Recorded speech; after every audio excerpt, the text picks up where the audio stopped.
Olá, bom dia a todos. Bom dia, Rio Grande do Sul, 11 horas e 37 minutos. Hoje é quarta-feira, dia 25 de agosto. Durante a edição de hoje, nós vamos mostrar toda a repercussão da morte do ex-policial depois de uma confusão que aconteceu em Torres, no litoral norte. O nosso colega Lucas Abate, ele está em Torres e o Glauco Paza, que está na redação, conversou com um especialista em segurança que analisou toda a abordagem, da Brigada Militar, das imagens que nós tivemos acesso, não é mesmo, Glauco Paza? Bom dia, Glauco. Bom dia, André. Bom dia a todos. Exatamente isso. Ele condenou o excesso de força utilizado em determinado momento pela Brigada Militar, pelos policiais, mas também disse que tudo começou possivelmente pelo desacato dessas pessoas que foram vítimas, André. A gente pode ouvir agora um trecho do que disse esse especialista.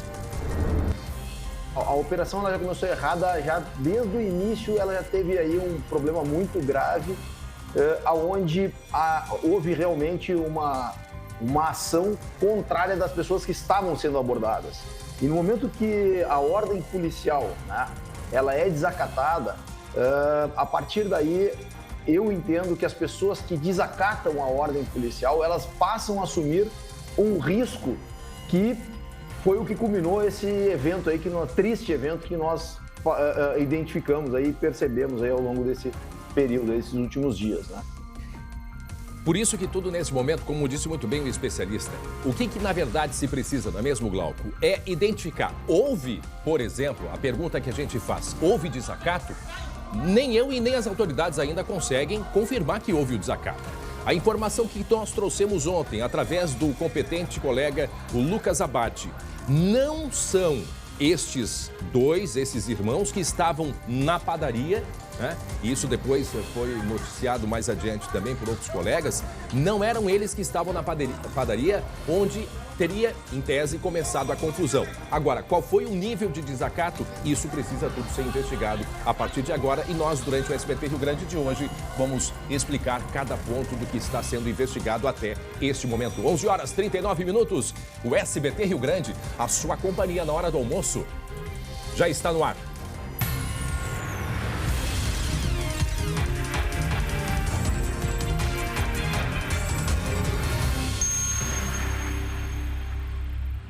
SBT, 40 anos, sempre com você.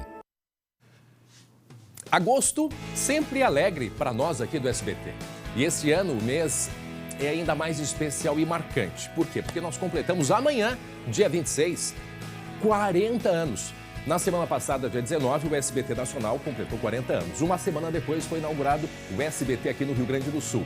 E cá para nós, temos muito orgulho da trajetória que construímos ao lado de todos vocês que nos acompanham.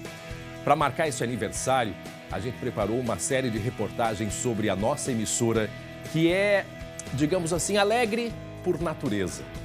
E que também não abre mão de uma outra coisa: manter os gaúchos sempre bem informados. A pandemia mudou a minha vida, a sua, o dia a dia de todo o planeta. E nunca a informação séria e correta foi tão importante para entender a gravidade do maior problema de saúde pública da história. E também para definir qual papel cada um deveria assumir no combate ao coronavírus.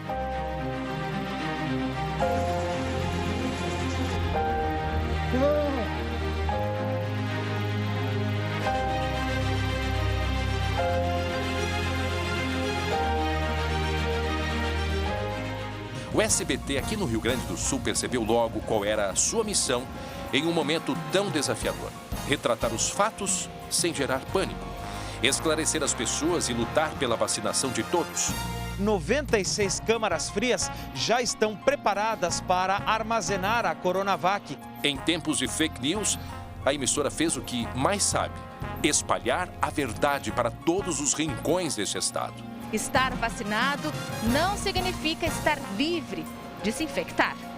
O distanciamento tornou essa missão ainda mais difícil. Todos precisamos nos adaptar e, de uma forma diferente, continuamos a levar informação de qualidade para dentro da casa dos gaúchos. O governo do Rio Grande do Sul confirmou neste sábado a transmissão comunitária da mutação do coronavírus no território gaúcho. Nesse mês de agosto, essa relação de confiança com os gaúchos completa 40 anos. O tempo passou rápido e nessas 4 décadas nós só temos a comemorar. Afinal, a proximidade com o nosso público só cresceu e viramos referência em jornalismo de televisão. O que nos enche de muito orgulho, não é mesmo, Marcelo Chamari? E bota orgulho nisso, André. O reconhecimento que o público tem do trabalho do SBT aqui no nosso estado só aumenta a responsabilidade de toda a equipe. E esse esforço vem de longe, meus amigos. ZYD 618, TVS, Canal 5 de Porto Alegre. Era 1981 quando chegamos ao estado como TVS.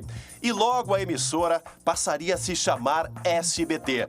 Desde o início percebemos como era importante contar aos gaúchos as notícias da nossa aldeia. De hora em hora, eu estou aqui levando ao telespectador as últimas notícias. Mas o Brasil também precisava saber o que acontecia no estado mais ao sul do país.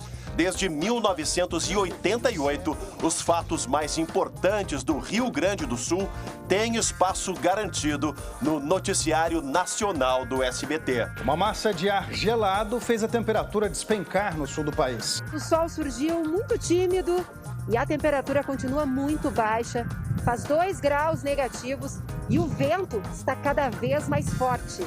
Praticar o bom jornalismo, que informa, presta serviço e revela fatos. É o que nos move desde sempre.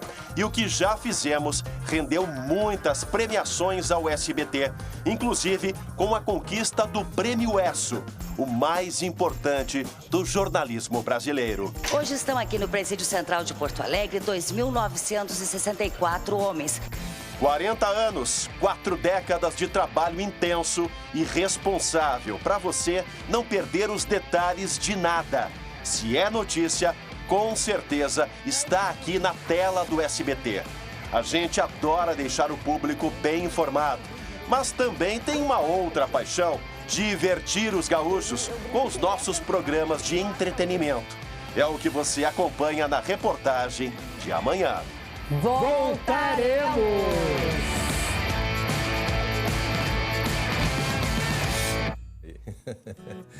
Nossa, a gente se enche de orgulho, né, Glauco? Nossa, porque... e que material bonito, hein? Nossa, parabéns. A edição, toda a pesquisa feita, aliás, durante aí, por vários, até dia 27, nós estaremos, né, apresentando aqui, durante toda a semana, a gente vai revisitar o passado. E também, né, por que não dizer o presente do SBT aqui no Rio Grande do Sul, nesse aniversário, amanhã completando, como eu disse, 40 anos. E nós que somos já temos aí algum tempo, eu completo 30 anos de televisão este ano, Glauco. Então, eu Parabéns. tenho já um grande conhecimento e tu não deve estar longe disso, não. Mas 31. Mas o que eu quero dizer com isso, Glauco, é como foi importante nesses últimos 2 anos aí de pandemia, a importância da notícia verdadeira, né? Essas fake news, de certo modo, valorizaram muito mais o trabalho da televisão, o nosso trabalho aqui no SBT, pela correção da informação, a preocupação com a informação precisa, analisada, explicada, e isso tudo o SBT faz com muita transparência, com muita liberdade, o que nos enche de orgulho, ao mesmo tempo de muita responsabilidade também, né, Glauco? 2 palavrinhas, chave: alegria e responsabilidade. Temos. Tá aí.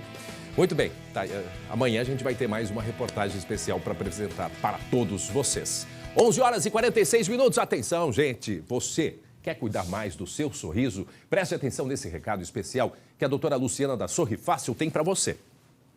Olá, eu sou a doutora Luciana Kremer da Sorri Fácil, uma empresa gaúcha, a maior rede de clínicas próprias do Brasil. E hoje eu gostaria de falar com você sobre implantes dentários. Você perdeu seus dentes e tem vergonha de sorrir? Sonha em fazer um implante dentário, mas acha que vai doer e que o implante não é para você? O implante dentário é um procedimento cirúrgico simples, praticamente indolor e que te devolve qualidade de vida, aumentando a sua autoestima, melhorando a sua alimentação e garantindo segurança num sorriso tranquilo.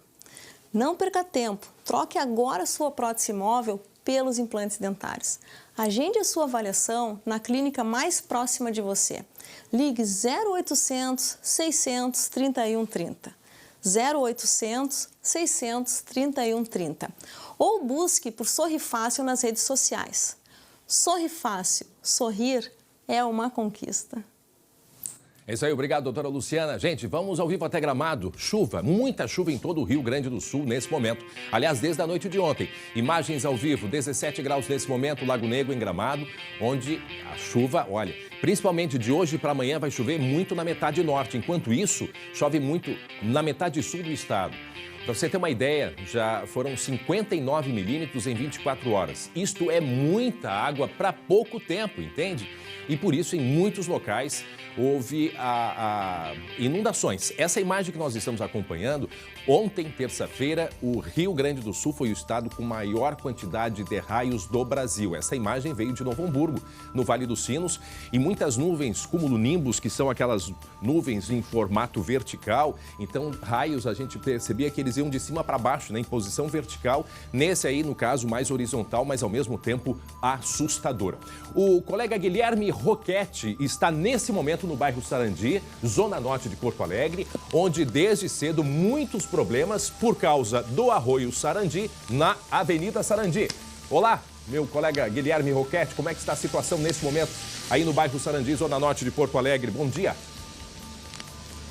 Bom dia, André. Bom dia a todos. Olha, a situação, como a gente está vendo aqui na rua 21 de abril, no coração, aqui no centrinho do bairro Sarandi, é de vários pontos como esse aqui na rua 21 de abril. Os carros passando por dentro da água. O que a gente está vendo ali, André?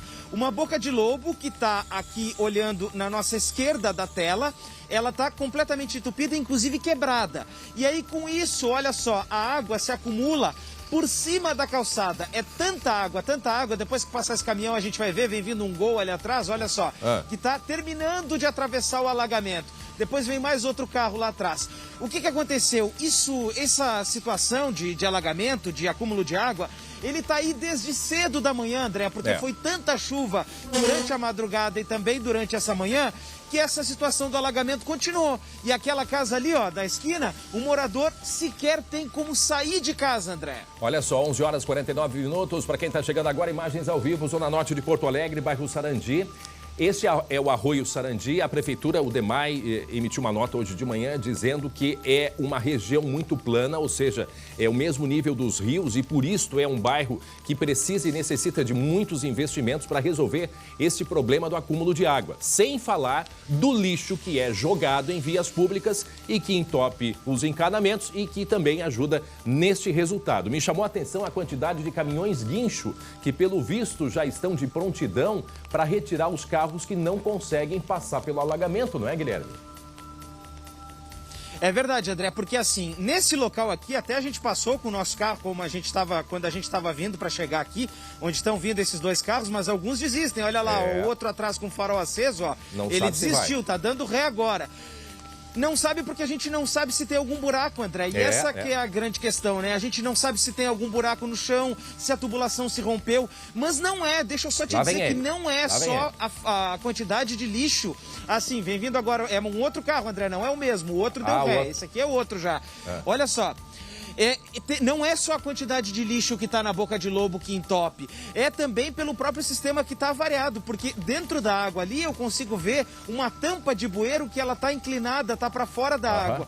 Com certeza esse sistema ele já deve estar registrando algum tipo de entupimento há mais tempo e ele não foi drenado. E aí em dias que nem hoje a gente vê essa situação daqui.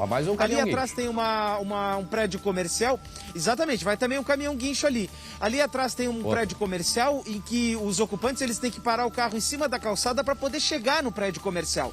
E aí é difícil até fazer a travessia, porque as próprias sarjetas aqui, elas acabam ficando mais largas, né? E é um pouco mais difícil de passar. Deixa eu fazer uma perguntinha aqui, tá difícil de atravessar? Não, foi embora aqui. Foi embora, não quis, André, mas tudo bem. Pessoal, é que numa pergunta... É difícil até de passar. É que numa pergunta dessa, abaixo d'água, o pessoal com água ali, e tu pergunta se tá difícil pra passar, o cara vai querer se mandar. Mas é que eu vou perguntar o que tu quer, André. Não, vai me chacotear no ar agora, André? O que tu quer que eu pergunte aqui, né? Se tá um dia lindo de sol, não vou fazer mais perguntas, então. Mas o que eu quero dizer é o seguinte, ó, porque a gente vai atravessar aqui, ó, e a própria boca de lobo em que a gente tem nesse lugar aqui, ela tá entupida. Não dá conta. A água não entra, não drena a água dessa sarjeta. Então, essa é a situação que a gente consegue ver aqui no bairro Sarandi. A gente está nesse momento 11 horas e 52 minutos, 11h52. O Guilherme Roquette está no bairro Sarandi desde cedo. Muito alagamento nesse local, principalmente, né, Glauco? Eu já me vi nessa situação algumas vezes em Porto Alegre. Quem não se viu, tá? Aquela questão de água cobrindo a pista. E eu fiquei pensando, vou ou não vou? Vou ou não vou? Pergunta para o mecânico, Guilherme Roquette. Como o motorista tem que proceder? Acelera, não fica naquela de oscilar, deixa em primeiro o carro, ou não arrisca, hein, Gui? Bom, André e Glauco, olha só, o carro não é feito para andar na água, né? Vamos começar por aí. A primeira providência é avaliar se o carro da frente que está passando consegue atravessar. E tem que cuidar muito se a gente vai passar atrás de ônibus, porque o ônibus é mais alto. Agora, o primeiro procedimento é colocar a primeira, fazer uma aceleração muito de leve e colocar levemente o pé sobre a embreagem para que não haja tanto, não molhe o disco de embreagem, né? E aí, deixar o carro com a aceleração sempre constante, com o escapamento saindo a fumaça, né? Deixando o escapamento sempre saindo fumaça atrás, para que a água não entre pelo cano também e aí não provoque um calço hidráulico no motor. Mas a dica é aceleração constante, porém sempre em baixa velocidade para não formar onda. Bom, tá aí, ó, mais um carro que pelo visto desistiu, né? Aquele ali que subiu, pelo menos ele não seguiu adiante. E aí os carros muito baixos também, né? Essa é a preocupação, ó. Todo mundo para, analisa, vai pelo canto. Para quem não acompanhou, isso é bairro Sarandi, zona norte de Porto Alegre. Ali a gente percebe, né, Guilherme, aquela boca de lobo, até porque o volume de água é tanto que faz força e deslocam essas bocas de lobo. E como disse o Guilherme, há vários problemas aí. É problema de irrigação, o próprio sistema.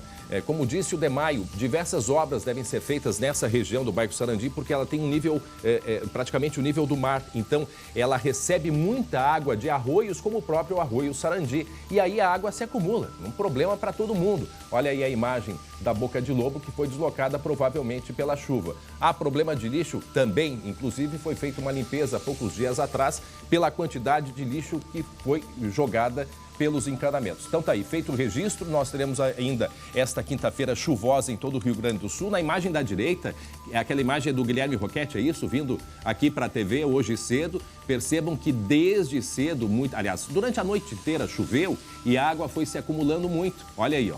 Mas olha aí a quantidade de água, isso é próximo à arena, né? A gente percebe que é próximo à arena.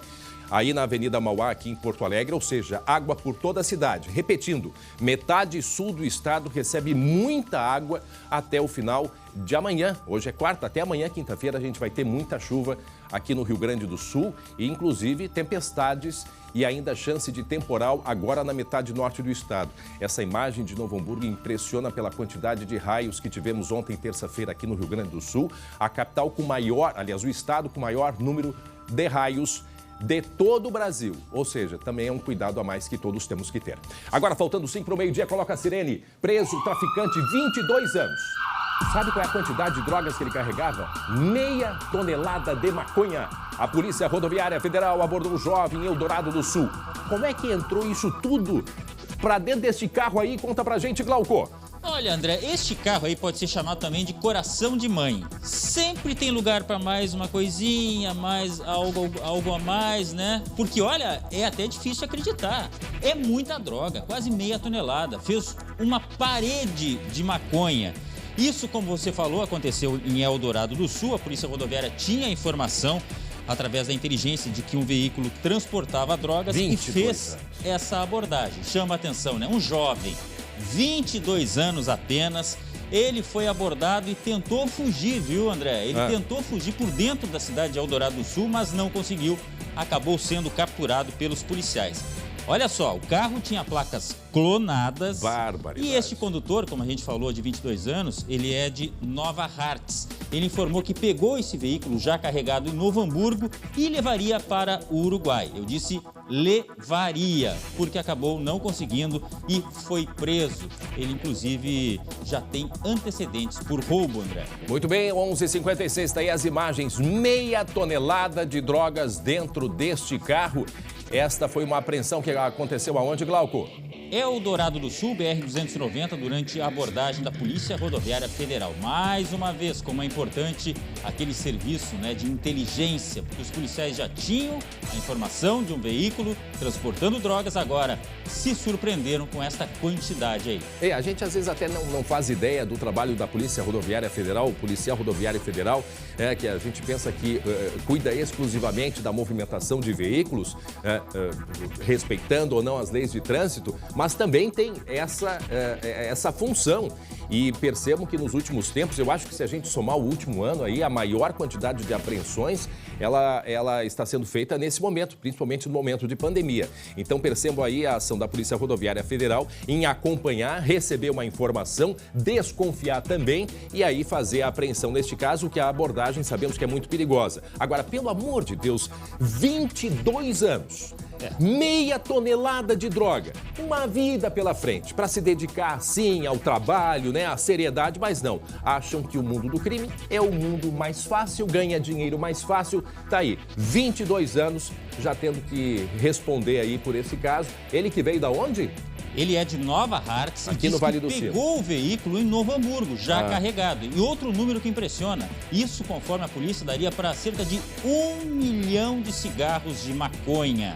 Isso para onde ia, hein, Glau? Para o Uruguai, ou seja, seria um corredor ali, a BR-290, ele seguiria pela 116, iria até a fronteira, muito provavelmente, seguindo nessa direção aí até o Uruguai. Muito bem, 11 horas e 58 minutos, 17 graus é a temperatura nesse momento. Agora nós vamos para o litoral norte, onde está o colega Lucas Abate, com informações sobre a morte do policial rodoviário federal aposentado, envolvido nesta confusão entre os filhos e também brigadianos.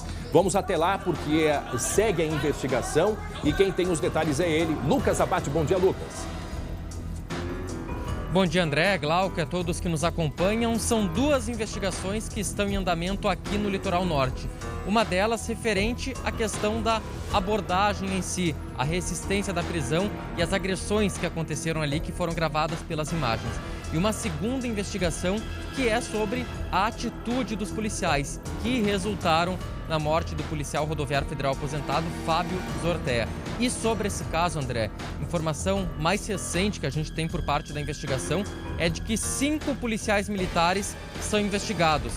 2 esses que aparecem nas imagens, que estavam desde o início, e mais 3 que depois, já quando a ocorrência está praticamente finalizada, aparecem no local. Os 2 já foram ouvidos e os outros 3 devem ser ouvidos nos próximos dias, André.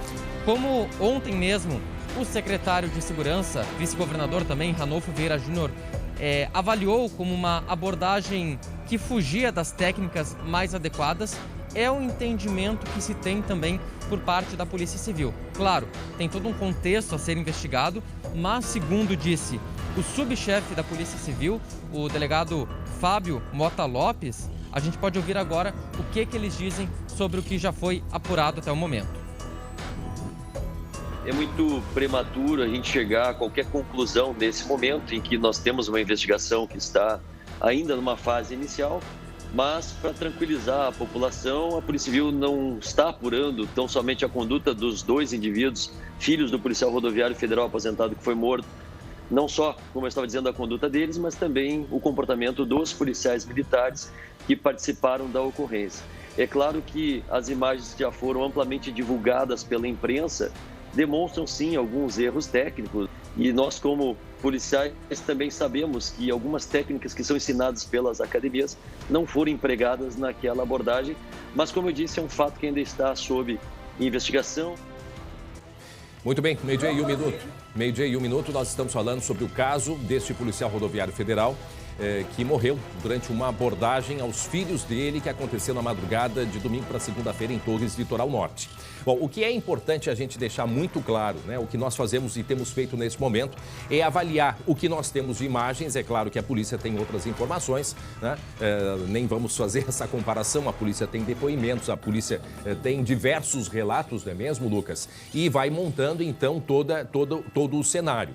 O que é importante se descobrir? Que tipo de reação né? Que tipo de resistência à abordagem aconteceu? É algo que nós não temos uma imagem muito clara a esse respeito ainda, mas isso depende de uma série de outros fatores e que a polícia está, né, se atentando a essa questão, porque não deixa de ser o início de toda a confusão. O que é importante a gente chamar a atenção e valorizando o trabalho do nosso colega, né, o competente Lucas Abate, que ontem, nesse horário, trouxe em primeira mão, pode-se dizer, né, Lucas, a informação de que lá na padaria, que teria sido a origem, a reclamação para a polícia, o chamamento à polícia de que havia pelo menos dois ou três jovens fazendo arruaça dentro de uma padaria comprando cerveja, não são os mesmos que foram abordados depois, no caso, os dois filhos do policial Fábio. E essa informação ela é extremamente importante até para saber o que eles faziam antes da abordagem, Lucas.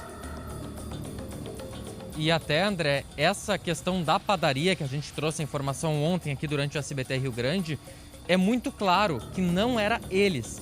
É o relato dos responsáveis pela padaria e, mais do que isso, a câmera de segurança, tanto do lado de dentro quanto do lado de fora. São imagens que não foram divulgadas, mas a gente conseguiu assistir a essas cenas e mostram, de fato, pessoas, dois homens do lado de dentro, outras pessoas do lado de fora, causando essa confusão na padaria e depois saindo em um Gol branco, que por coincidência é o mesmo veículo e a mesma cor do carro onde estavam o Luca e o Fábio Augusto Zortea, que depois seriam abordados pela Brigada Militar. Então esse ponto inicial da discussão na padaria, pelo que se tem de relatos do próprio gerente e de câmeras de segurança, de fato não eram os dois que estavam por lá.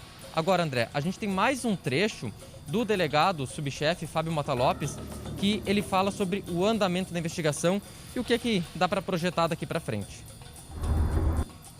Alguns já foram ouvidos, nem todos foram ouvidos ainda, porque até ontem nós não tínhamos a identificação completa daqueles 3 policiais militares que chegaram posteriormente aos tiros que foram efetuados. Então, assim que eles forem identificados, eles serão ouvidos. E se houver necessidade, que eu acredito que haja, depois da análise das perícias, análise dessas imagens, né, análise de depoimento de outras testemunhas, ao que tudo indica, eles serão chamados, aqueles 2 que inicialmente depuseram, para prestar novos esclarecimentos.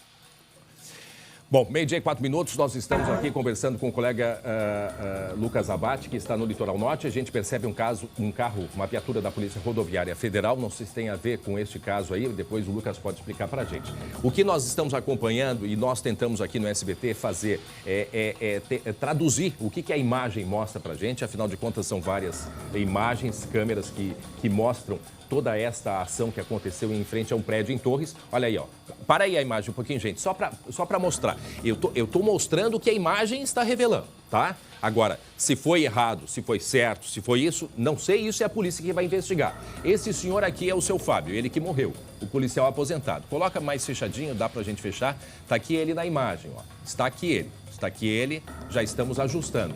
Ajoelhada, me parece que é a esposa dele que estaria ajoelhada, porque ela estaria puxando um dos filhos, né, para não seguir na briga. Tá aqui, depois eu confirmo se é a esposa ou é a filha nesse momento, tá? Aqui está o policial aposentado. Aqui tem um policial, um brigadiano, e aqui um segurança de rua que está em preto, que auxiliou, né, esses 2 policiais. Eu não sei a situação dele, me parece que até esse momento ele serviu apenas como testemunha, mas aparece ele agredindo. Não sei se adiante ele,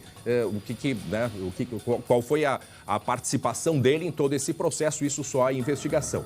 Agora percebam nesse momento que há uma agressão aqui, só mostrar aqui, Lucas, rapidamente, solta a imagem, ele está com o policial, o policial ele está com um cacetete na mão. Ele está com um cacetete e recebeu, o seu Fábio recebe uma batida no rosto, tá? Então, assim, ó, são elementos que a gente vai descobrindo aos poucos. Olha aí, ó. Aí ele vai em cima do policial, e esse de preto está batendo. Esse segurança de preto bate. Está batendo em um dos filhos dele, Aí, sim, a esposa do seu Fábio cai no chão e fica puxando, né, um dos filhos para acessarem as agressões. Depois tem uma outra imagem que a gente pode analisar. Olha aqui, ó. Tá aí o pai tentando tirar o filho para não deixar seguir na briga, tá? Tem uma outra imagem que eu quero mostrar no momento em que seu Fábio leva o tiro e a gente escuta. Olha aí, coloca o áudio. Ó, a gente ouve, ó. Não faz isso. Aí, ó. Olha aí, ó. Deixa o áudio, deixa o áudio. Deixa o áudio. A gente vai ouvir. Ó, o primeiro tiro. O primeiro tiro é que a gente teve que distorcer a imagem porque é muito forte. Eu não sei se a gente vai conseguir identificar. Alguém se aproxima... Ali, ó, alguém se aproxima do policial que morreu e ainda bate com um cacetete mais uma vez. Eu não sei se o Lucas sabe precisar quem é que fez isso, se foi a brigada ou foi o segurança. E a gente não entende também o porquê desse momento. Ali, ó, não foi? Tá ali na imagem. Lucas. André, e até uma informação sobre o vigilante que você falava antes, sobre a atuação dele, a participação. Durante a coletiva de imprensa que teve ontem aqui na delegacia de Torres, eu questionei o delegado até sobre a participação dele. O delegado afirmou que, no momento, ele está como testemunha, prestou um depoimento como testemunha, mas nada impede que ali na frente ele seja enquadrado também por alguma questão de lesão corporal, porque, de fato, ele acaba participando das agressões. Bom, André, a gente tem uma análise aí do secretário de Segurança, da própria Polícia Civil e a nossa equipe também, para entender todos os lados, todo o contexto, falou com um especialista em segurança que fez uma avaliação, e vamos lembrar, uma avaliação em cima do que se tem no momento, que são essas imagens, e a gente pode ouvir o que ele tem a dizer. As pessoas cobram o conhecimento de defesa pessoal dos policiais. Concordo, todos têm que ter conhecimento de defesa pessoal. Só que quando nós vemos uma ação dessas, nós desconhecemos o conhecimento de defesa pessoal que tem a pessoa que está reagindo, né? Então, nesse caso, não era só ter mais treinamento de defesa pessoal para poder empregar alguma técnica, até porque muitas vezes, por mais conhecimento que a pessoa tenha em defesa pessoal e possa ser aí um mestre em alguma arte marcial, ele vai ter dificuldade em conter pessoas que estão fazendo força fora da condição normal de um ser humano, né? O que parece, Glauco, a grande questão desse momento foi o descontrole. E aí, exatamente, cabe a quem? Cabia a quem? Aos policiais? Caberia os policiais chamarem reforço? Como que foi essa abordagem? Tá? E eu não estou tomando aqui nenhuma posição, até porque não tem condição disso, não tenho autoridade policial para ouvir as diversas partes e depoimentos. Mas como que foi a abordagem policial? Porque, pelo que tudo indica, a abordagem ela teria sido as pessoas erradas, certo? Agora, está correto não obedecer a ordem policial? Também não está correto. Também não está correto. A que ponto, a que nível os irmãos desobedeceram? Não sei porque nós não temos a imagem, não temos ali, não estávamos no fato, não temos como relatar. Agora, aqui é o momento da abordagem, gente. Aqui é o momento da abordagem que estacionam o carro branco e aqui percebe-se que um desceu, em algum momento a gente vê com a mão na nuca e depois os soldados se aproximam, né, do banco do carona. Houve a resistência a partir daí? Não tenho como relatar. Estamos apenas olhando essa imagem da abordagem. Nesse momento os policiais deveriam ter chamado reforço. Não sei. Agora, é regra, e que isto sirva para todos, que não devemos oferecer resistência durante uma abordagem. Afinal de contas, todos nós estamos sujeitos a partir do momento que colocamos o pé para fora de casa. André. Oi, diga. Não, só para falar aqui a questão de uma palavra, desacato. Muita gente já tende a achar o seguinte, não tem que xingar o policial. Não, desacatar é não obedecer também. A partir do momento que foi pedido, por exemplo, uma revista e você não obedecer, é um desacato. Então, só para deixar claro, porque as pessoas tendem a achar que não, encheu de palavrão, tentou. Às vezes o desacato pode ser o simples ato de não obedecer. Oferecer resistência. Exatamente. Né? Oferecer resistência. Então, a partir do momento que faz uma abordagem, aí que está a questão e que precisa se descobrir e vai se descobrir através de depoimentos. Qual foi a resistência, se houve, que tipo de resistência, né? Aonde que os dois erraram, os dois irmãos, aonde que os policiais erraram. Quer dizer, isso tudo vai ser analisado e está sendo analisado a partir das imagens e também dos depoimentos. Agora, uma coisa é certa, a partir do momento que parte para o descontrole, meu Deus do céu, tudo pode acontecer. O desespero da senhora ali, a esposa do seu Fábio que está no chão, e ali o momento que ele está sendo agarrado por um dos policiais, aí depois vem o segurança que fica batendo com cacetete, aí vai circulando ao redor, vai batendo com cacetete,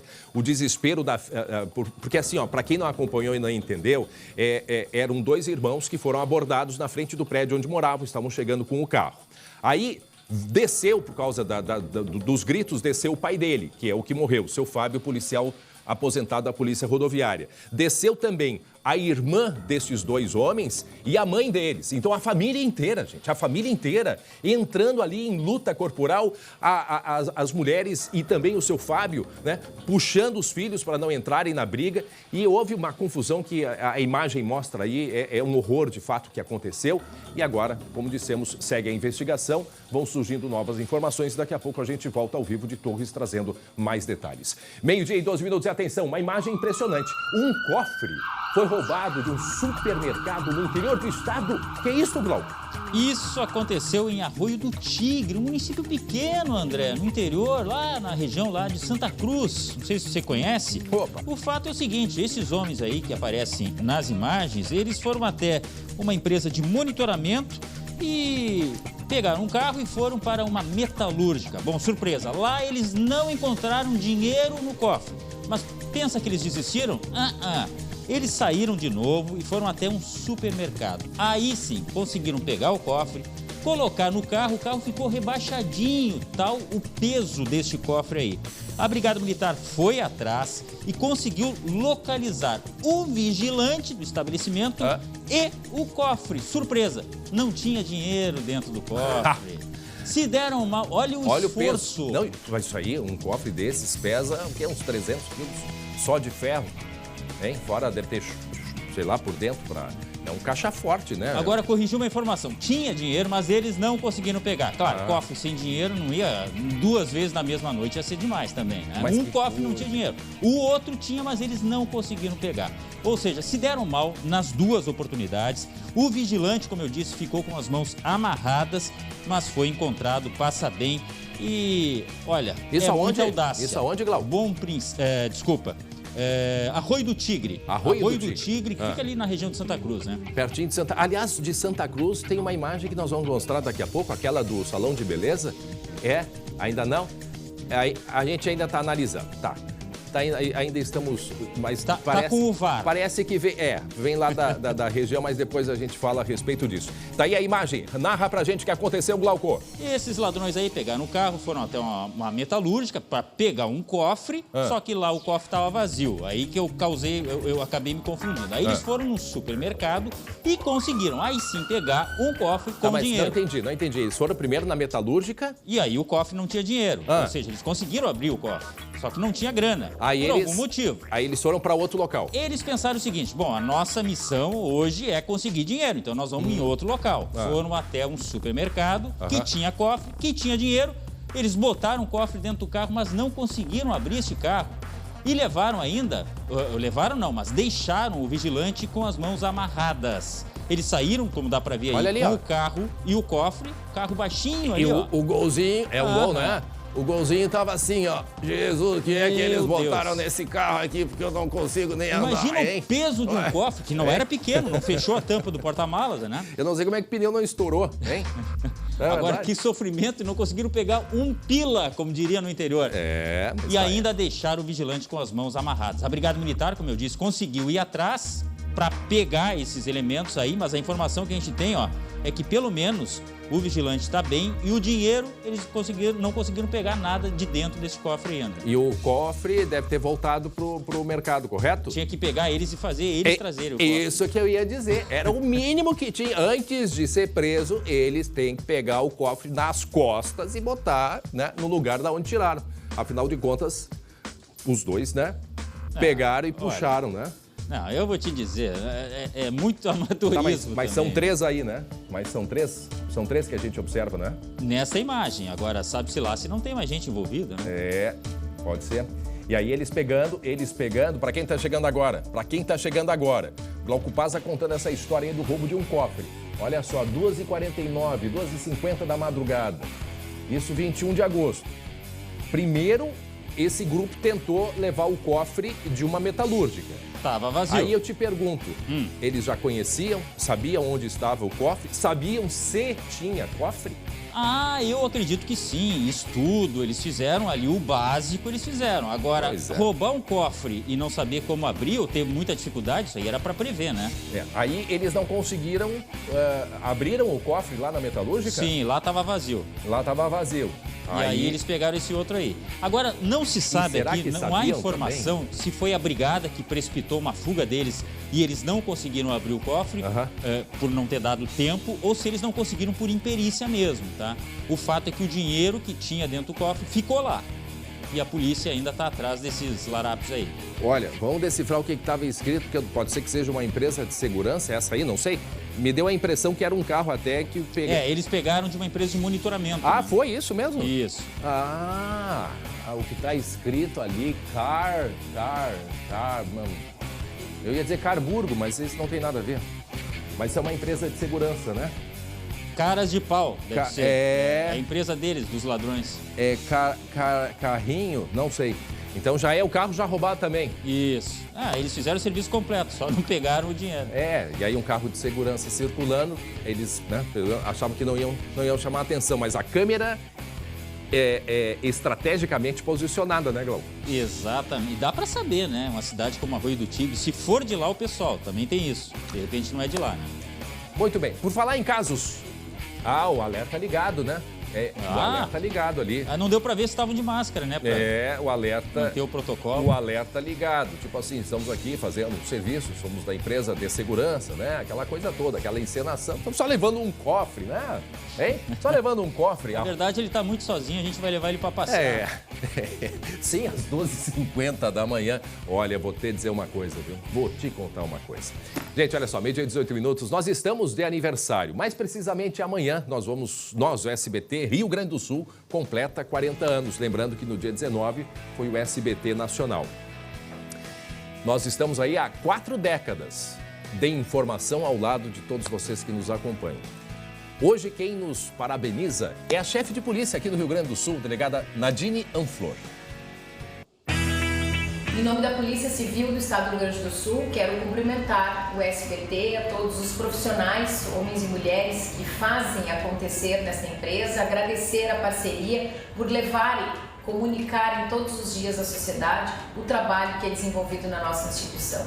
Vida longa à equipe do SBT. Obrigado, delegada Nadine. Nós tivemos uma palestra com a delegada antes da pandemia, né? Um pouco antes da pandemia, acho que foi no final de 2019, tivemos uma palestra com a delegada aqui na TV e, infelizmente, depois com a pandemia aí não perdemos o contato. Mas está aí, agradecemos a manifestação, né, da chefe de polícia do Rio Grande do Sul, a primeira, né, delegada chefiando a nossa Polícia Civil aqui no estado, né, Glauco? Muito legal. E quem quiser mandar presente pra gente também, a gente aceita, né, André? Obrigado, delegada. A gente está sempre integrado com a comunidade, agora falando sério, né? Porque é a nossa missão também, né, André? Tu quer presente maior da gente ter as pessoas nos assistindo do outro lado? Antigamente, hein, Glauco? Antigamente dizia, quem está nos assistindo em casa, agora as pessoas nos assistem em qualquer lugar do planeta, né? Bom. E a gente recebe muitas mensagens, sim, não só do Rio Grande do Sul, do Brasil inteiro, do exterior, de pessoas que nos acompanham, que têm um carinho muito especial pelo SBT e a gente celebrando, comemorando, atirando confete, não em nós, mas na instituição SBT e que é, sim, formada por grandes companheiros e parceiros, pessoas muito dedicadas, nossos colegas que, né, de frente de câmeras, de trás de câmeras, da área técnica, área de produção, estagiários, editores de imagem, editor de texto, o pessoal da área da limpeza que nos dá todo um apoio muito especial também. E aí a gente tem uma quantidade muito grande de pessoas a falar aqui, cinegrafistas, os motoristas. Vocês não têm ideia do que é essa engrenagem que move uma televisão, né? A gente tem, assim,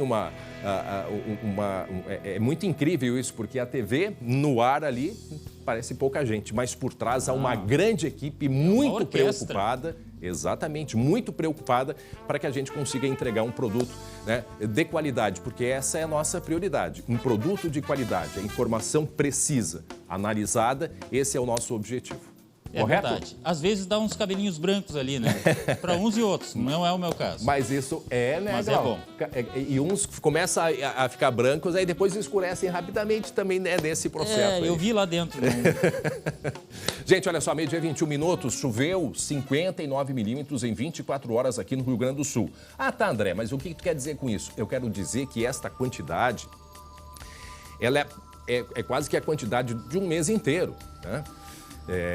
Ou então, pelo menos, aí da metade de um mês. Isso é muita água para pouco tempo. Realmente, as nossas estruturas de município, de cidade, olha a quantidade de asfalto que tem. Quer dizer, a rede fluvial não dá conta. E aí, o que acontece com isso? Muitas ruas alagadas. Olha só a quantidade de raios. Para quem não ouviu, eu vou repetir. Ontem, terça-feira, o Rio Grande do Sul foi o estado com o maior número de raios do Brasil todo. E raios por todos os lados, né? Assustadores. Esta imagem veio de Novo Hamburgo, no Vale dos Sinos, né, Glau? E muitos estouros, né? Nós tínhamos hoje de manhã 14 mil clientes sem luz, principalmente região metropolitana de Porto Alegre. Sinaleiras, algumas desligadas, então vale o alerta. Se vai sair de casa hoje, muita atenção, muito cuidado. Há pouco o Guilherme Roquette mostrou pra gente a situação da Zona Norte de Porto Alegre, no bairro Sarandi, né? Devido ao arroio que subiu, alagou diversas ruas, às 8 da manhã foi um problemão e agora continua sendo um problema para os motoristas. Muito cuidado e muita atenção. E tem alerta de temporal e vento forte ainda, que pode acontecer de forma pontual em algumas regiões, principalmente de hoje até amanhã, no norte e noroeste do Rio Grande do Sul. Hoje o problema maior até hoje foi a metade sul. E agora André, essa instabilidade se desloca para o norte do estado, Glau. As descargas elétricas, elas são muito preocupantes. Agora você fez um alerta aí. Trânsito, cuidado, pessoal. Sinaleiras, muitas sinaleiras fora de operação e isso prejudica muito. Agora a Estael, eu fiquei pensando nela, porque a gente conversou no início da semana. A Estael falou em chuva forte, possibilidade de vento que teve, raios. O que será que ela tem para nos dizer aí? Vamos ouvir. Um sistema frontal trouxe muita chuva ao Rio Grande do Sul e já nas últimas 24 horas o acumulado de precipitação oscila entre 60 e 90 milímetros em municípios do noroeste, do centro e leste do estado, inclusive na região metropolitana de Porto Alegre. Nas próximas horas a instabilidade persiste no Rio Grande do Sul, o volume de precipitação vai aumentar ainda mais e ainda tem alerta para temporais com muitos raios, rajadas de vento e até mesmo episódios de queda de granizo. Está mantido ainda o alerta também para pulsos de chuva muito forte, o que pode trazer transtornos como alagamentos em áreas urbanas. E nesse momento, inclusive com dificuldade, o colega Guilherme Roquette está se posicionando para conversar com a gente. Está aí uma imagem que o Roquette fez hoje de manhã, ali na Zona Norte, a imagem depois na Avenida Mauá, em Porto Alegre. Veja a quantidade de água, porque no amanhecer, Glauco, a água fica acumulada até os carros passarem e espalhando essa água aí, a água fica acumulada na pista. Agora chama atenção, tem o risco André, dos espelhos d'água, que a gente chama, né, da água acumulada, que é um perigo muito grande. Chama atenção o seguinte, Porto Alegre, falando mais especificamente de Porto Alegre, são sempre os mesmos lugares. É a questão do lixo, falta de bombeamento. Eu acho que está na hora, né, de todo mundo se conscientizar, poder público, as pessoas, enfim, porque ninguém merece viver assim, André. É a questão de cada chuva a gente sabe. Olha, vai lá na Zona Norte, em tal lugar que tem problema. E é batata. E é um problema sério o arroio Sarandi, que é para onde a gente vai agora conversar com o Guilherme Roquette, porque, como disse o Demay, a necessidade de um investimento muito grande para que esta água toda, que seja feita toda uma canalização especial para que esta água escoe pelo arroio Sarandi e não vá para fora, né? E esse investimento parece que o Demay promete fazer aí, pelo menos no segundo semestre ou início do ano que vem. Mas o Guilherme Roquette está nesse momento no arroio Sarandi. Aliás, na verdade é Pedras Brancas o nome do arroio, né? Mas todo mundo chama de Sarandi e ficou este o nome. É lá que o Guilherme está nesse momento mostrando pra gente, né, Gui? Exatamente, André, porque avenida é Avenida Sarandi, então a gente acaba confundindo esse nome. Deixa eu te mostrar, André, a situação que a gente tem aqui, ó. O arroio, nesse momento, ele tá quase no leito aqui, né? Ele subindo um pouco mais, ele já transborda, porque a rua, se a gente for ver ali, o nível da água, ele tá acima do nível do asfalto que a gente tá vendo ali na direita, André. Por exemplo, assim, apesar dele ter essa proteção mais alta, o nível da água, ele tá acima do nível do asfalto. Agora ele está no leito ainda, está dentro do leito do arroio. Mas pela manhã essa zona aqui ficou totalmente inundada. E a gente pode ver o seguinte, ó, até nessa pista da direita, que é a pista que vai em direção a dentro do bairro, onde a gente vê os carros de costa, a gente vê toda aquela sujeira e aquela água, inclusive empoçada e acumulada ali, significa aquele barro justamente que a água já tomou conta disso e já baixou. Mas outra coisa que a gente pode ver é o seguinte, André, aqui do outro lado, eu vou pedir para o Júlio nos mostrar a quantidade de entulho que ainda tem aqui nessa região. Olha só, tem muito mato aqui ainda, né? Muito resto aqui, ó, de planta, de árvore. Aí, e isso aqui que é o pior de tudo, ó, André. Plástico. Isso aqui é o câncer nosso do milênio, que é plástico. Muito plástico jogado por aqui. O que eu quero dizer com tudo isso? Esse entulho ele está aqui porque a água justamente ela transbordou, chegou até aqui pela manhã e agora ao meio-dia já baixou. Então, tudo isso ainda um reflexo da chuva. Eu vou aproveitar que o Júlio está mostrando para o outro lado e a gente pode mostrar o lado oposto aqui dessa ponte, desse pontilhão aqui na Avenida Sarandi. Gui, enquanto o Gui se desloca, aquela sujeira toda, o nome do arroio é Passo das Pedras, viu, Glauco? Mas todo mundo conhece pro arroio Sarandi. Essa sujeira parou ali porque o arroio, a água passou por cima dessa ponte e a sujeira foi ficando, né, Gui? Exatamente. E tá ali, ó, André, daquele outro lado ali do pontilhão, a gente pode perceber o acúmulo da sujeira juntamente ao guarda-corpo ali, porque a água passou realmente por aqui. E nessa rua aqui que cruza a Avenida Sarandi, ela ficou intransitável, né? Não dava para passar de carro. É um problema crônico aqui nessa região, sempre acontece isso quando chove. Eu inclusive vou ficar de costas para esse lado aqui do arroio para a gente poder acompanhar atrás de mim ali, ó. Porque ainda tem muita correnteza, tem muita água escorrendo. E fica o alerta, porque como a Estael já falou, há inclusive a previsão de continuar tendo chuva forte, continuar tendo episódios de temporais aí isolados, e o rio já está nesse estado aqui de quase transbordamento, né, de quase transbordar, quase sair do leito. É muito provável, vai passar um carro aqui, eu vou deixar para frente, André. É muito provável que se chover muito mais, a gente vai, né, ter um episódio de alagamento e de inundação por aqui. Uma dúvida, Guilherme, ajuda a gente. O Guilherme é formado, ele tem todo o conhecimento a respeito de carros e vamos fazer uma prestação de serviço para o motorista, porque muitas vezes o motorista, e a gente flagrou isso, quando ele tem que passar por uma inundação, ele não sabe se vai ou se não vai, fica em dúvida. Qual é o nível de água seguro para um veículo passar, né, para um veículo ultrapassar uma inundação, para não correr o risco, por exemplo, de ser arrastado, hein, Guilherme? Olha, André, eu vou te dizer, ó, 1 palmo de altura, tá? Menos da metade da roda é o nível de água seguro. Embora, né, não seja o recomendado porque pode ter um buraco. E o ideal é botar a primeira marcha e manter uma aceleração constante. Não acelerar e entrar rápido. Entrar devagar, mas com aceleração sempre constante para a água não entrar pelo cano de descarga. Aconteceu uma vez comigo, eu estava com um carro automático e eu fui entrar num alagamento e aí o carro automaticamente botou na segunda e aí apagou o motor. E aí, nesse caso, o carro automático... Aí é que tá o problema. Mas aí, no carro automático, André, tu posiciona a alavanca do câmbio no número 1, porque embaixo do drive, do D, tem 2, 1 e alguns números ali. Isso. Ou então tem a posição L, quando o carro é com câmbio CVT. Posiciona no 1 ou no L e aí avança, então, para atravessar o alagamento. Ou seja, tira do automático e deixa no manual fazer ele andar em primeira, andando devagar e, como disse o Guilherme, o pé no debriador, no meu tempo, o pé na embreagem, né? Ele suavemente apertado e acelerando bastante para que não entre a água pelo cano de descarga. Entrou água pelo cano, legítimo entrou pelo cano. Guilherme então, é cultura, hein? Então, Nossa. E aí é o motorista que entra pelo cano. É verdade.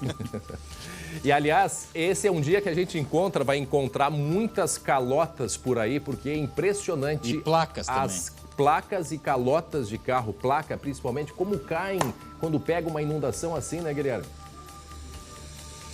É porque a água embolsa na frente e acaba fazendo esse movimento de C e acaba retirando a placa. A Gabi Lerini, inclusive, sabe bem disso, porque já perdeu a dela, né? Tem alguns lugares que a gente até enxerga, assim, já uma coleção de placas, o pessoal já deixa em exposição, que é para quem perdeu a placa, dar uma olhadinha se está por aí. Então, quando encontrar um conjunto de placas, saiba que é para isso, né? Não vai levar para casa para botar de decoração, porque alguém vai ali um dia aparecer para buscar. Valeu, Guilherme. Meio-dia 31 minutos. E custa caro. E custa caro. E é um problemão. Por isso que é bom quando encontrar uma placa, deixa ela à vista, que aí o motorista sabe que passou por ali e talvez encontre essa placa, porque é incrível como acontece isso em inundações. Meio-dia 31 minutos. A Intercept está completando 22 anos e quem leva o presente é você. Contratando o serviço de monitoramento ou rastreamento, a primeira mensalidade fica, sabe para quando? Para dezembro. Não é verdade, Carla?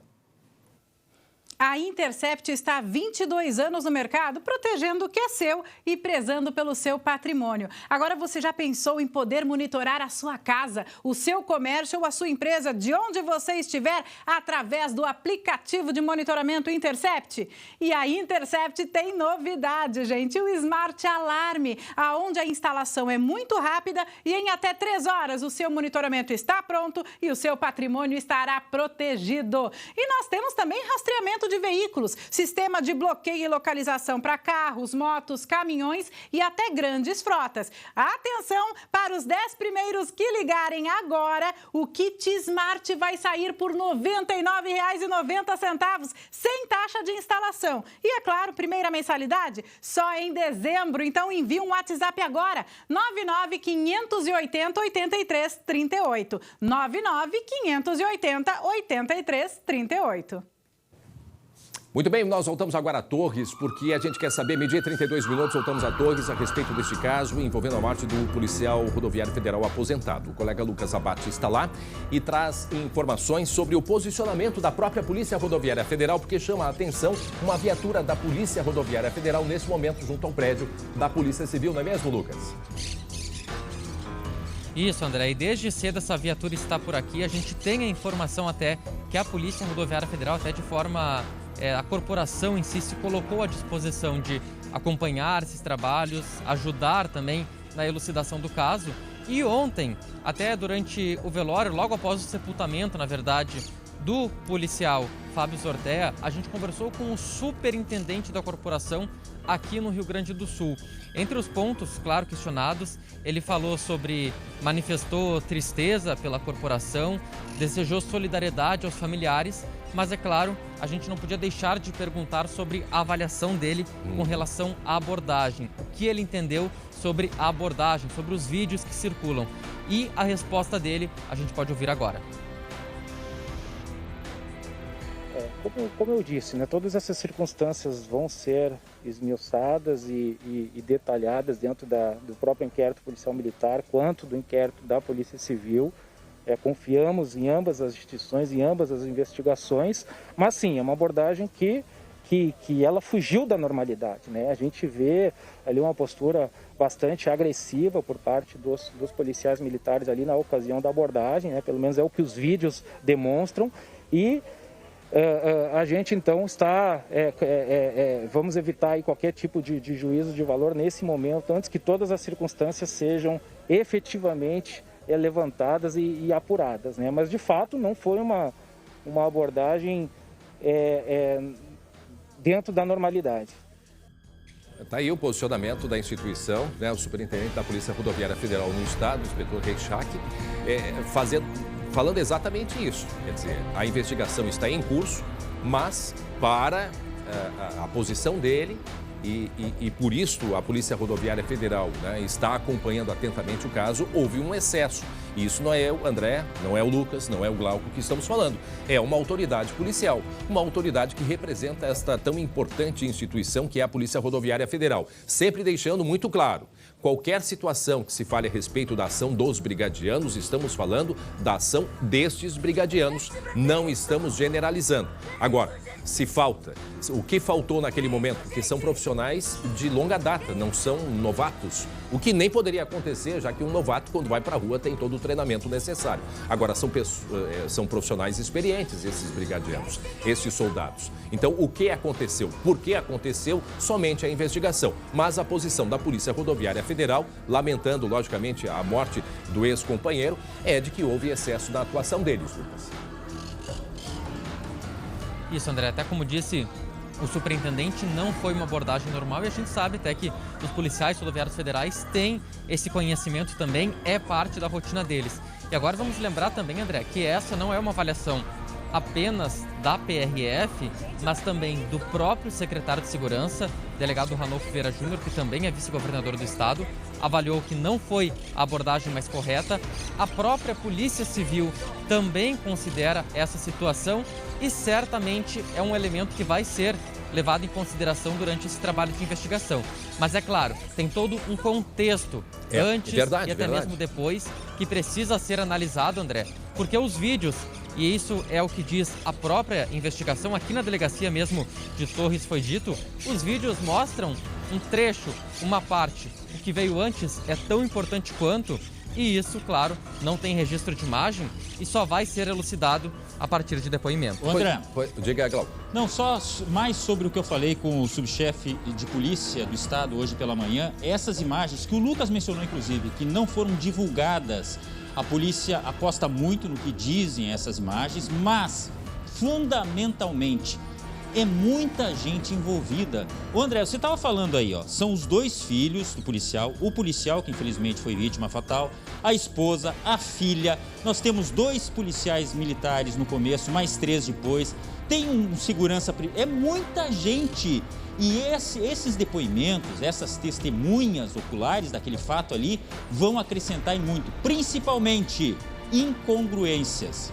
Quer dizer, fatos que um diz e outro não diz, ou de repente, coisas que não batem, que não fecham. Isso vai ser fundamental, André. E importante isso a gente falar, Glauco, que tu falas agora, porque vejam só como as coisas acontecem. Aquela velha história, quem conta um conto aumenta um ponto. A história do telefone sem fio, todo mundo já conhece. Por que eu falo isso? Percebam a delicadeza que tem uma investigação, um processo como esse. Inicialmente, nós ouvimos de que os 2 irmãos estavam dentro de uma padaria comprando cerveja e fizeram confusão nessa padaria, teriam urinado na parede das lojas e depois destruído árvores. Essa era a história inicial. Tá? Bom, a partir disso houve um chamado da Brigada Militar. O que a história vai se mostrando e se revelando?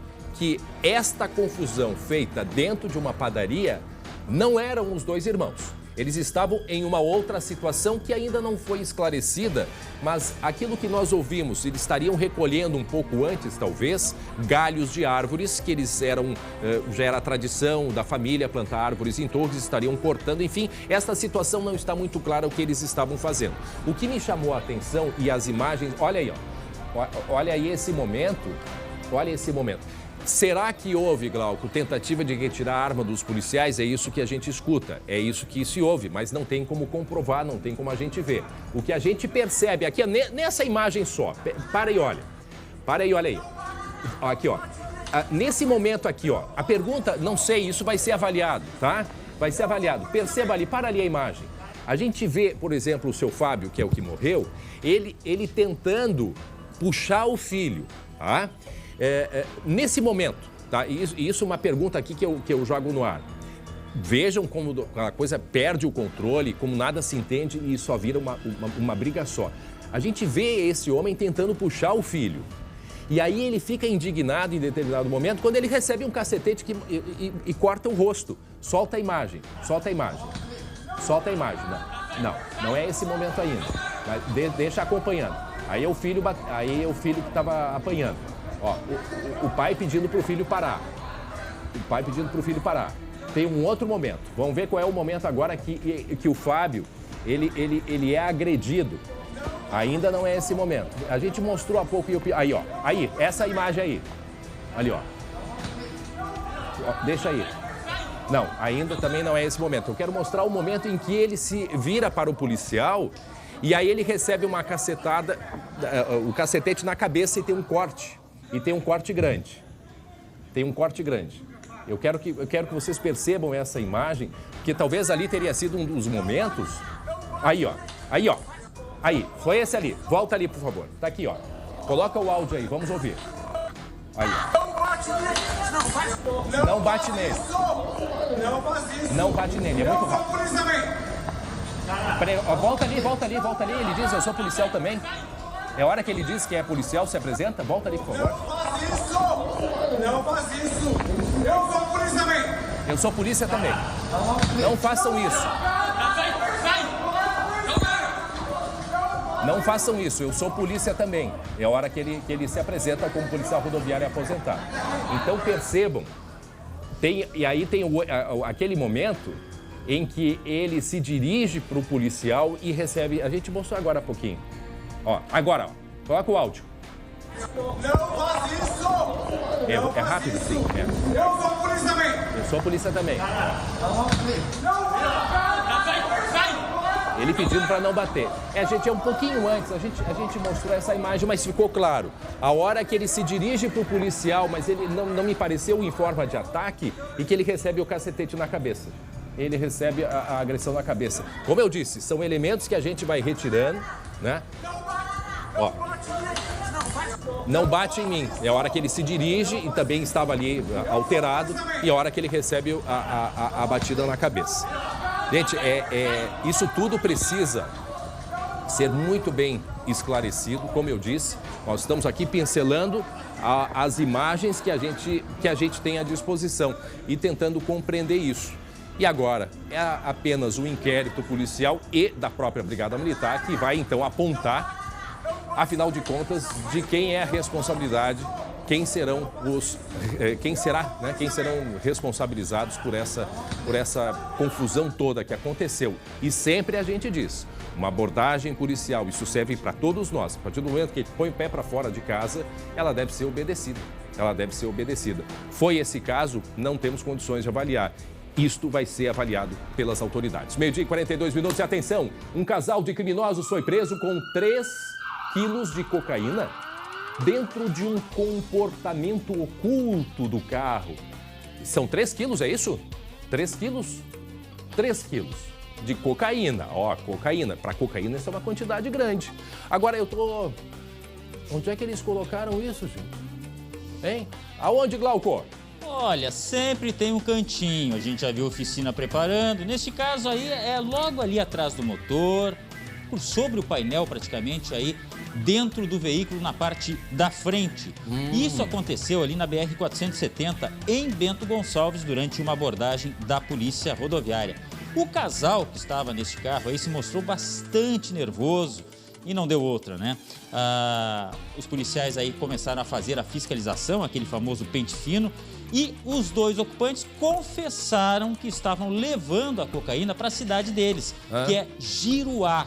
Eu acho que isso fica norte do estado, né? Isso, perto de Passo Fundo, aquela região ali. Isso. Então, esses 2 ocupantes desse veículo aí, um casal, eles acabaram presos e essa cocaína estava escondida aí nesse compartimento que fica ali naquela grade na frente do veículo, André. Isso é bem no painel, na frente do painel, mas já na parte do... Bem pertinho do limpador de para-brisa ali, sabe? Mais que alguns veículos têm um compartimento um pouco maior, né? Mas cabia 3 quilos de cocaína, é bastante coisa. É bastante coisa. 3 quilos, e a gente sabe que 3 quilos de cocaína tem uma diferença muito grande, né? E outra coisa, André, que me chamou a atenção nisso aí. Ela tem um valor maior, né, Glauco? Até porque eles diluem às vezes, né? Bom, mas esse aí é outro assunto. Eles estavam levando para Giruá, que é uma cidade pequena, né? Então, esses 3 quilos certamente serviria para abastecer lá a população daquela cidade, infelizmente, né? E felizmente, a polícia pegou no meio do caminho. Giruá lá pertinho de Santa Rosa, tá? Só um pouquinho mais abaixo de Santa Rosa, mas tá lá. Essa quantidade toda de cocaína dentro deste compartimento, e parece que é um carro mais antigo, né? Mais antigo, a droga é escondida ali onde fica parte do motor do limpador de para-brisa. Muito bem, agora faltando 15 minutos para a 1h da tarde. Atenção, informação importante sobre a vacina. O Ministério da Saúde confirmou agora há pouco a 3ª dose da vacina contra a Covid-19, tá? Para quem? Bom, a aplicação deve começar dia 15 de setembro, de acordo com o ministro Marcelo Queiroga, o ministro da Saúde. A prioridade são idosos a partir de 70 anos e também pessoas com um sistema imunológico comprometido por alguma condição de saúde. Então, num primeiro momento, o reforço vai ser feito com a vacina da Pfizer para todo este público, ou seja, mesmo que você tenha tomado AstraZeneca ou Coronavac, o reforço será com a vacina da Pfizer. A 3ª dose vem sendo defendida pelos cientistas depois das comprovações de que a proteção dada pela vacina ela vem diminuindo ao longo do tempo E importante também nesse caso, Glauco, é com relação à variante Delta. E por isso a importância deste reforço da terceira dose, Glauco. E muitas pessoas se perguntam, então por que eu tomei 2 doses? Já vi isso aí. Acontece o seguinte, tudo isso que o André mencionou aí e mais um pouco. É reforço, gente, quanto mais, melhor. A dúvida que se tinha era de uma certa compatibilidade. Por quê? Poxa, eu tomei 2 doses de uma outra vacina e agora vou tomar dessa. Isso é baseado em estudo científico e outra. A gente está tentando descobrir, os cientistas estão descobrindo ainda tudo o que acontece em consequência da Covid, né, André? É verdade, e vai ser bem importante, porque já se percebeu, né, que essa variante, a Delta, por exemplo, ela necessita dessa terceira dose para, né, ampliar a condição, a proteção, até mesmo porque os idosos receberam a primeira dose e as pessoas com comorbidades lá no início do ano, em janeiro. E tudo, tem coisas que não adianta, é só o tempo que vai mostrar. E uma das coisas que o tempo está mostrando é que sim, vai ser um tipo de vacina como a da gripe. Ela vai ter que ser feita, pelo visto, pelo que tudo indica, anualmente. E eu te digo uma coisa, recebo esta semana a minha segunda dose, Glauco. Opa, que maravilha, né? Minha segunda dose. Mas pela idade, daqui a pouco vai tomar a terceira também, né? Como é que é, Glauco? Pela idade, vai tomar a terceira daqui a pouco, né? Ó, a saideira. Eu faço, não tem problema nenhum. E quanto mais a gente se vacinar, né? E agora falando a respeito disso da vacinação, quanto que é importante, né? Muita gente ainda resiste, o quanto que é importante para a gente voltar à nossa vida normal, não tem jeito. Todos nós precisamos, a não ser as pessoas que de fato não tenham condições de se vacinar, aí envolvem questões de saúde mesmo, mas precisamos sim, porque é aquilo que a gente mostrou na reportagem dos 40 anos, o que a Gabi Lerina falou. A vacina, ela não mata o vírus em ti, né? Ela te deixa imune às consequências do vírus. Então, tu pode estar com ele, circulando com ele e passando para outras pessoas. Por isso que é muito importante que ainda tenhamos os cuidados para que a gente possa, muito em breve, ter a nossa vida normal de volta e eu poder fazer aquilo que eu prometi desde o início da pandemia. Um abraço coletivo. Pagar o churrasco? Não, essa é outra promessa. Também é bom. Não confunde as promessas. Tá. A promessa que eu fiz de reunir todo mundo aqui no estúdio e a gente poder todos nos abraçarmos. Gente, logo depois do intervalo, grande duelo na Arena. Felipão contra Renato. Grêmio versus Flamengo pela Copa do Brasil. Em seguida, depois do intervalo, Jeremias Werneck e Glauco Paz explicam tudinho para vocês. Até já. Já estamos de volta com a SBT Rio Grande, 12h53. Quem vive aqui na cidade, como a gente, nem imagina o trabalho que o pessoal do campo passa para produzir. E cada vez mais essa atividade exige experiência e conhecimento. Por isso, já há até uma escola especializada para os produtores rurais. A colega Alessandra Bergman vai contar para a gente.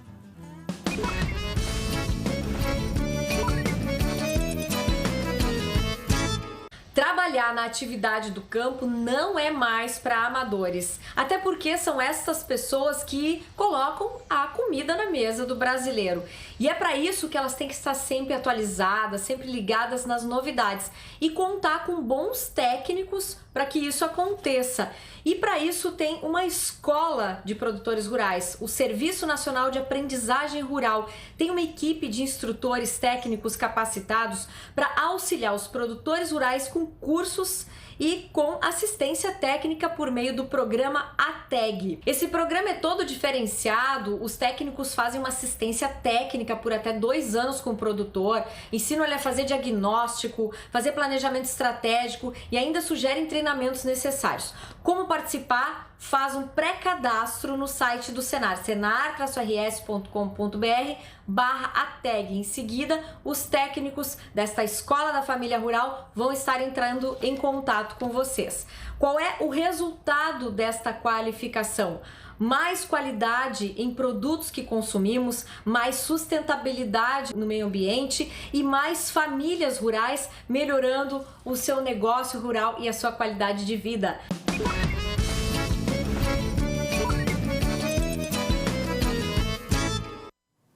Meio-dia e 54 minutos, o nosso assunto agora é a partida de hoje à noite entre Grêmio e Flamengo.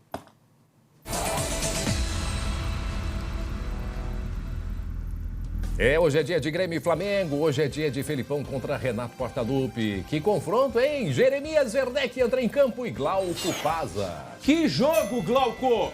Que jogo, hein? Eu tô meio rubro-negro, meio azul, mais ou menos como o Renato, mais ou menos... Em cima do muro, é isso, né? Mas é um jogo de tirar o fôlego, né?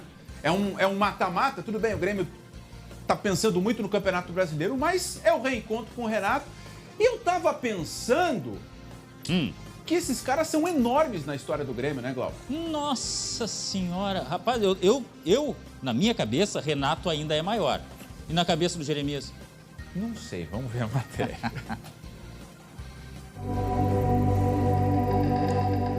A estátua do ídolo, nessa semana, é uma homenagem ao adversário na Copa do Brasil. A gente ainda não se acostumou muito, né, a ver o Renato com outro uniforme. Mas acontece, futebol é assim. O Museu do Tricolor ajuda a explicar o tamanho desse Grêmio e Flamengo. A mesma tela une as maiores conquistas de Renato e Filipão pelo clube.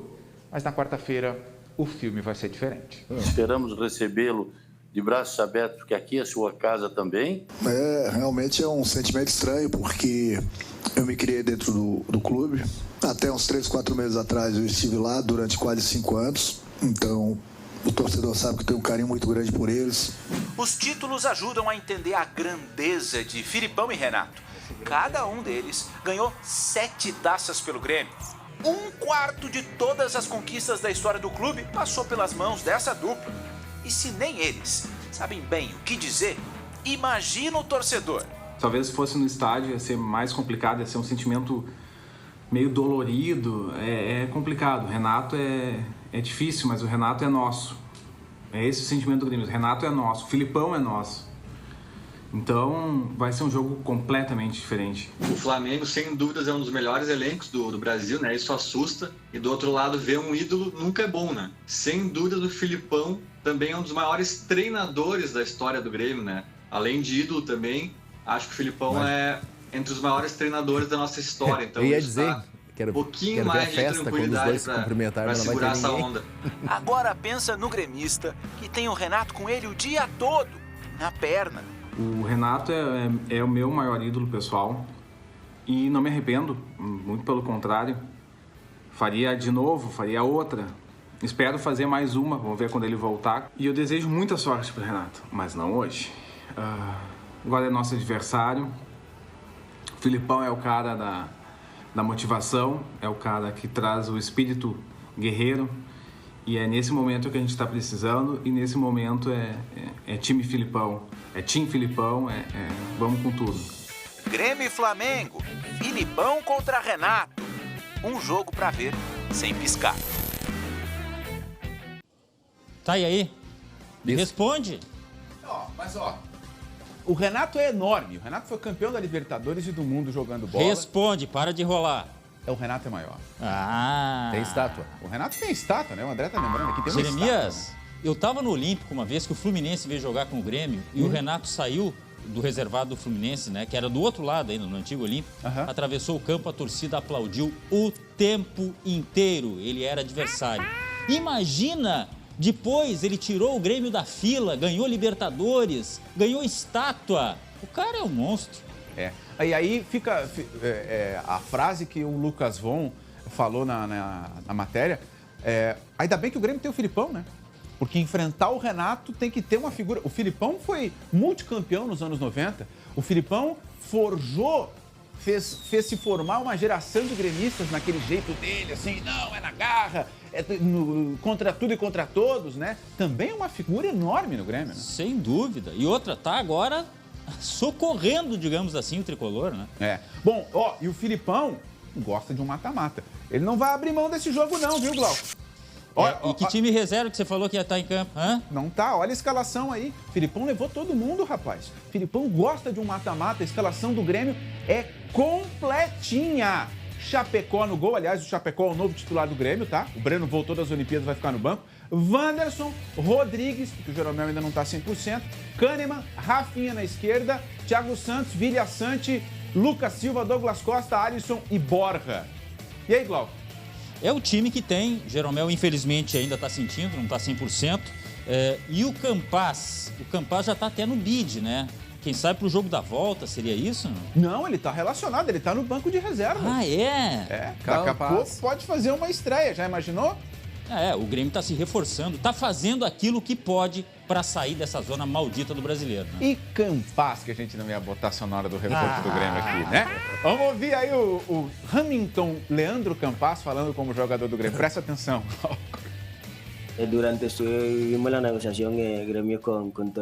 Durante a negociação do Grêmio com o Tolima, fiquei de fora de 2 jogos. Mas treinei por fora porque sabia da responsabilidade que iria chegar. Sabia que o futebol aqui é super intenso. Nunca baixei a guarda. Sempre fiz o impossível para chegar ao Grêmio, porque ele merecia. E eu conversei muito com os dirigentes do Tolima de que queria sair e vir para o Grêmio. E ele ganhou a camisa 7, hein, Glauco? Não, ele é um bom jogador, pelo que eu pude analisar. 21 milhões é dinheiro também, né, Jeremias? É o negócio mais caro da história do Grêmio. Pois é, rapaz. 21 é a idade dele, né? 21 anos e 21 milhões de reais. E 21 milhões de reais. E o salário, o André está perguntando aqui, o salário não é muito alto, viu, Glauco? Ele recebia um valor baixo na Colômbia para os padrões brasileiros, né? Ele vai receber uns 200, 250 mil reais. Repito, pro padrão brasileiro, Pro padrão André Rar, ele tá mais ou menos. Uma semana de trabalho do André, mais ou menos, né? Mas que venha para reforçar e é um baita jogador. Eu repito aqui, pode frustrar porque tem isso no futebol, né? Mas aí que tá, ele é muito jovem, né? Então a adaptação ela vai exigir um pouquinho mais de tempo. O Borja chegou, mas ele já conhecia o Brasil. O Vilhaçante é um jogador mais velho do que ele. Então, ele está relacionado também hoje, vai ficar no banco para se entrosar com o Grêmio, né? Ele chegou quinta-feira, Glauco. Não deu tempo para fazer nada, só os testes. Mas a expectativa é proporcional ao tamanho do investimento, né? 21. Rapaz, eu nem sei quanto é isso aí. É muito dinheiro. Eu também não, eu só falo porque está escrito. Ali a 7. A 7 que era do Matheus Henrique, que foi para a Itália, que era do Renato, do Luan, né? Não, monte de gente. Que era de Paulo quem? Nunes. Paulo Nunes. Do principal ídolo do clube. Só isso. E por falar em Renato, o Jorge Jesus ontem atendeu o SBT e falou sobre o Flamengo do Renato. Presta bem atenção no que o Jesus falou, Glauco. Ele ainda não ganhou nenhum título, ainda não fez a história que você fez, mas o início dele... Nunca fará. Você não quer falar sobre o Renato? Não, posso falar. Eu queria te perguntar como é que você está vendo esse início do Renato Gaúcho. Ainda não ganhou, como eu falei, mas o início dele, por enquanto, tem sido melhor do que o seu, comandando o Flamengo. Você vê um bom trabalho, é uma continuidade do que você deixou também preparado? Melhor que o meu não é verdade, não é? Porque a pontuação que o Flamengo fez do Campeonato Brasileirão, estamos a falar da Champions, da Libertadores, o Flamengo não vai fazer os pontos que a gente fez, portanto não vai ter hipótese, podendo ser campeão, eu acho que ainda é possível. 4 pontos de atraso, nós quando chegámos ao Flamengo tínhamos 9 e fomos vencedores. Mas não vai fazer, é difícil fazer igual naquilo que nós fizemos em 14 meses. Separados por Aleimar, mas ainda a trocar farpinhas. Mas que peleia divina, hein? Jesus e Deus. Sim, porque Renato é Deus para muito torcedor tricolor, né? Só falta São Pedro com a Estael Cias no meio. Bom, deixa para lá. Alfinetadinha Jesus lá, né? E o Jesus falou aí depois do jogo contra o Benfica, o empate com o PSV da Holanda, que garantiu o Benfica na próxima fase, né? Um 0-0. Sofreu. Pois é. Jesus terminou rezando o jogo, né? Terminou e começou e terminou. Tá aí o Lucas Veríssimo, o Santos sendo expulso, né? Então o Benfica comeu um cortado para passar. Além do Benfica, né? Passou o Malmo, clube que revelou o Ibrahimovic, o Malmo da Suécia, e também passou os jovens da Suíça, o Young Boys. Gostou dessa? Young Boys. Os jovenzinhos. Tá? Próximo assunto. Hoje tem mais 3 jogos e o sorteio das chaves acontece amanhã, popular quinta-feira, tá? Vamos falar do Inter, tira o Jesus daí, vamos falar do Inter. Tira o Jesus. O Jorge Jesus. Tá. Puxa vida. Vamos falar do Internacional, Glauco, porque teve uma visita ilustre no CT Colorado. Por falar em Deus, É, também é Deus para muito colorado. Tá aí, Nicolas Andrés D'Alessandro. É isso? É Andrés Nicolás D'Alessandro. É, tudo a mesma coisa. Mas tá aí. A ordem dos fatores não altera o produto. Tá aí o gringo. Foi visitar. Quem é? Cadê os caras que estavam aqui me provocando? Foi o André que imitou ele. Depois esse negócio vai botar na rede social aí, ó. Como é que é a imitação? Gente boa, Ele que faz. Eu não sei. Nosso sonoplasta. Mas ele tá de folga lá no Uruguai. E aí ele veio pra cá, visitou o Inter. O Inter certamente perguntou, e aí, ano que vem, vai voltar pra cá pra ser dirigente? E aí, Glauco? Eu acho que ele é candidatíssimo a ser, ocupar um cargo ali de coordenador, alguma coisa assim, mas ele não quer falar por enquanto. Vamos ver, né? O contrato dele no Uruguai até o final do ano. Bom, Thiago Galhardo, rapidinho, a confirmação do Celta de Vigo, do Eduardo Cudê, do treinador Eduardo Cudê, da contratação do Thiago Galhardo, emprestado pelo Inter, já está na Espanha, deve estrear nos próximos dias. Está aí a fotinho do Thiago Galhardo na Espanha. Repito aqui, acho que o Galhardo, quando chegou no Inter, nunca imaginou que ele fosse jogar na Espanha, né, Glau? Caiu para cima, né? O famoso saiu do Inter e foi para uma muito melhor, né? Com todo respeito ao Inter, mas na carreira dele. Mas o Celta é menor do que o Inter, né? Não, eu digo para ganhar grana. Perfeito. Vai ganhar em euros. Aliás, conseguiu o telefone dele? Ligou para ele já? Eu tentei, deu na caixa postal. Ele me disse que não queria te atender. Para encerrar, tela dos gaúchos paralímpicos, a gente tem novidade porque a Maria Santiago foi a 6ª colocada na natação 200 metros borboleta. Tá aí, Maria Carolina Santiago, 6º lugar na final. E também na esgrima, o Wanderson Chaves foi eliminado na fase de grupos. 4 derrotas em 4 lutas no sabre de cadeira de rodas. Glauco Paz, André Rar. Amanhã a gente volta para contar como é que foi esse encontro do Grêmio, do Flamengo, do Filipão e do Renato. Eles vão fazer chover. Palpite. Bom, gente, tá bom? 1h07, a gente tá terminando depois dessa e falando em chuva. Dá uma olhadinha só no Arroio Sarandi. Muita água hoje em todo o Rio Grande do Sul. Gente, muito cuidado quem for sair de casa. Muita atenção, a gente vai ter chuva ainda até a quinta-feira. Obrigado pela companhia. 19h20, segunda edição. Voltamos amanhã a partir das 11h30. Uma boa tarde a todos. Tchau, Glauco. Tchau, Jeremias. Tchau, tchau.